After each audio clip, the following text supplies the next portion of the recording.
গহপুৰ হেলেমত আন এক ঘটনা। পুনৰ এই ঘটনাই লজ্জানত কৰিছে গহপুৰক। এইবাৰ ধৰ্ষণৰ খবৰ।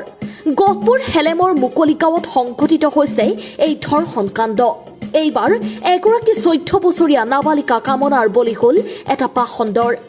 একে গাঁৱৰে বিনোদ নৰহ নামৰ এজনে সংঘটিত কৰিলে এই কাণ্ড।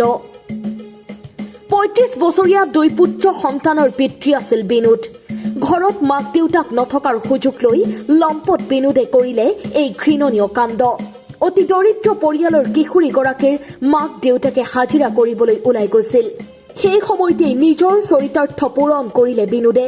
ইতিমধ্যে আৰক্ষীয়ে লম্পট বিনোদক আটক কৰিছে। Bureau report, Gohpur headlines. ছোৱালীজনী মানে 3বাৰ বেয়া কাম কৰিছে। এদিনাখন এই বয়ৰ খবৰত কোৱা নাছিলে, যোৱাকালি গোটেই কথাখিনি গম পাই গলো। যোৱাকালি মই হাজিৰা গৈছিলো আলু ৰুবলৈ। তাৰপিছত মই 3টা বজাত আহিলো। আহি পেলাই ছোৱালীজনীক কৈছে, মা তেনেকুৱা নহয়, এই মামাই আহে তেনেকুৱা মোক চিঞৰি আছো। আমাৰ ছোৱালীজনী ওলাই নাহিলে। তাৰপিছত কি কয় মানে, বেয়া কাম কৰোঁতে তোক মাক নখব দেই, দেউতাক নখব, তোক মাৰি পেলাম, তোক পাপাকো মাৰি পেলাম, মাকো মাৰি পেলাম, তেনেকুৱা কয়। 3বাৰ হৈ গ'ল বেয়া কাম কৰা। আৰু বাপেক আৰু মা যোনটো বিচনাত শুৱে এইটো জেগাতে বেয়া কাম কৰিছে। বিয়া হলে মুনো এনেকুৱা কৰে তেনেকুৱা কৰে, গোটেই গাটো চুইছে বোলে। ছোৱালীজনী খান্দি খান্দি কৈ দিছে যোৱাকালি। আৰু ছোৱালীজনী কি কৈছে, এতিয়া মানে ন্যায় লাগে। কৈছে, মা মোৰ জীৱন ধ্বংস বৰবাদ কৰিলে শৰীৰে বিনোদ নৰয়, তাকো মানে মোক ফাঁচি লাগে। সেইটোৱে কৈ আছে ছোৱালীজনী। ফাঁচি লাগে, ন্যায় লাগিব। মই এইটো ফাঁচিয়ে লাগে, মোক ন্যায় লাগে, মোক ফাঁচিয়ে লাগে। মোক এনেকুৱা মানুহ জীয়াই থাকি লাভ নাই।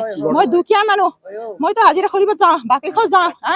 ছোৱালীজনী যোৱাকালি স্কুল বন্ধ আছিলে, পূজা আছিলে, যোৱাকালি স্কুল বন্ধ নাছিলে। এই সময়ত মই ভাবিলো আজি মাইনা তুমি ঘৰত থাকিবা। মই সদায় কম, মাইনা তুমি ঘৰত হলে আমাৰ দুখীয়া ঘৰ, তুমি খুবটো মাৰি ল'বা শুই থাকোতে। আমাৰ ছোৱালীজনী কেনেকুৱা কয় তেনেকুৱা মানি লয় মাকৰ দেউতাৰ কথা। বিনোদ নৰহ। মানে গাঁৱত গোটেই বোৱাৰীকেইটা তেনেকুৱা কৰি আছে। মানে দৰা পেলা নাছিলে, এইবাৰ মানে আমাৰ গোটেই দৰা পেলা। আৰু মানে আমাৰ ঘৰত মানে পিছফালে মানে চিঞৰি আছিলে তামোল গছত হেৰি বাৰাণ্ডাতো উঠা নাই। বাপেকৰ মানে এইটো চাৰ্জাৰটো দিয়কচোন, মোবাইল চাৰ্জাৰটো লওঁ।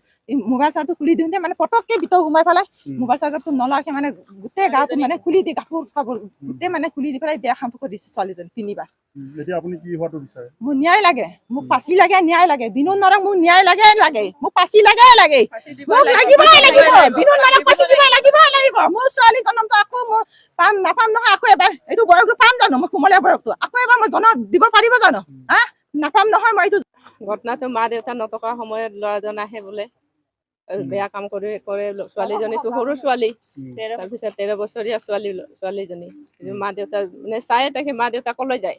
চাই থাকি পেলাই সি পটককে ঘৰলৈ আহে। এতিয়া আমাক ন্যায় লাগিব, ফাঁচি দিবই লাগিব ল'ৰাজনক। সেইটোৱে লাগে আমাক।